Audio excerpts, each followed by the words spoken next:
Well, hello out there, Internet, and welcome to Required Reading, the only show anywhere on the web dedicated to making you a well-rounded 21st century warfighter. My name is Alex Hollings. I'm a Marine Corps veteran, a journalist, and the editor of Sandboxx News, and today I'm going to take you through some of the biggest stories from all around the force, as well as sharing a few other tidbits that you really ought to know. So without any further ado, let's get into it.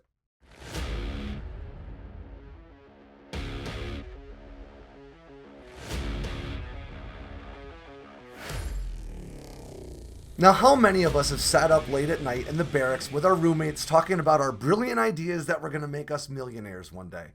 That's where our first story this week comes in. It comes from Humble Ventures co-founder and Sandboxx News contributor Harry Alford, and it's all about how to take your barracks brainstorming idea and turn it into a successful startup. This article is chock full of actionable advice on how to take that idea and start developing a real business plan that can attract investors.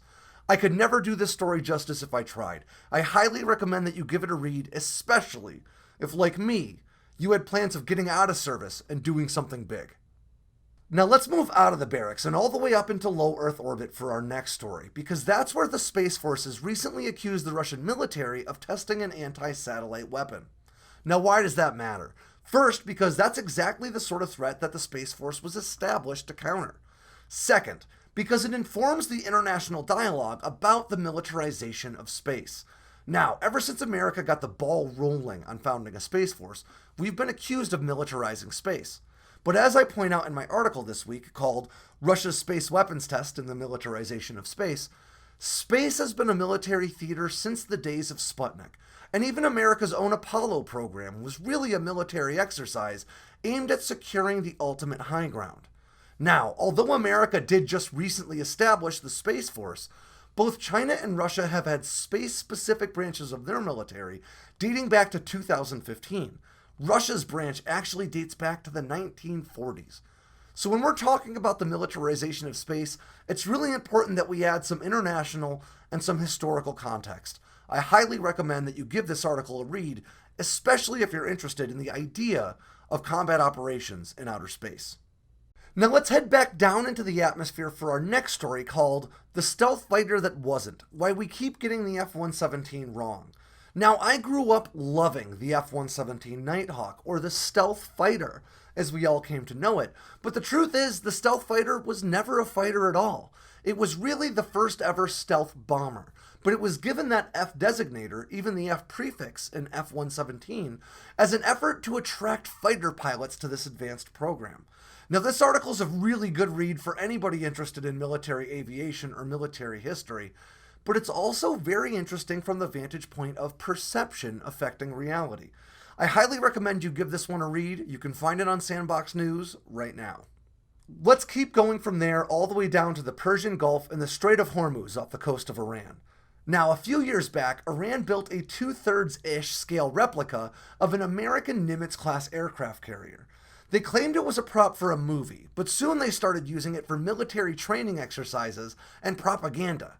Now, just last month, they dragged this thing back out into their coastal waters and started lobbing missiles at it again, for practice and for propaganda. The thing is that they accidentally sunk this huge vessel right in the mouth of one of their busiest bays. Now, the water there is only 45 feet deep, and even this 2/3 scale replica of a carrier is way too big for you to be able to sail a ship over it now that it's sunk on the seafloor. Iran may not have the resources or infrastructure they need to pull this fake aircraft carrier up off the seafloor, so they really may have just shot themselves in the foot. It's a really ironic and personally I find hilarious story about how propaganda can go wrong, and you can find it right now on Sandboxx News. Now let's go and have a bit of fun with my list of the top 5 military movies from the 1980s, which it's important to clarify may not be the same as your list of the top military movies from the 1980s. I love ridiculous movies as much as I love cultural touchstones, and that's why this list has everything from Iron Eagle to Top Gun on it. If you don't know Iron Eagle, it is a crazy movie about an Air Force major's son stealing a fighter jet, flying it all the way to the Middle East somehow, landing it on an enemy airstrip, and rescuing his prisoner of war dad. It makes no sense. It is a ton of fun to watch, and I highly recommend you give it a try. Check out my list of the best military movies from the 1980s, and then comment below and let me know what you would have put on your list. Maybe I'll update mine. Now, we're publishing new content on sandboxnews.com every day, but we've also got a ton of great media partners out there like the Military Times, and that's why I also want to highlight a really fun story from this week called Someone Finally Made Edible Crayons for Marines by Sarah Sickard over at the Observation Post.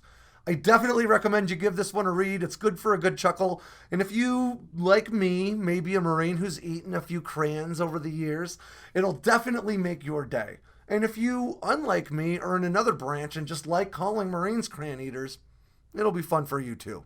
Go and check it out on the Observation Post on militarytimes.com now. And as one last parting shot, I want to remind you that not all required reading is digital. Sometimes it helps to just pick up a book. And that's why this month's required reading is Meditations by Marcus Aurelius. You can find lots of translations of this book on Amazon for not very much. I think I got this one for $6 or $7. We'll include a link in the description. I recommend that you give this a read whether you're a Lance Corporal trying to learn to lead or a 4-star general just trying to better understand the human condition. And really everywhere in between. It does feel a bit dry at first, but I promise that once you get into it, you will be tearing through this thing with a highlighter and putting a bunch of notes in the margins like I always do, and it will find a beloved place on your bookshelf. Download, purchase, go to the bookstore, however you want to do it. Get Meditations by Marcus Aurelius. I promise that you will not regret it.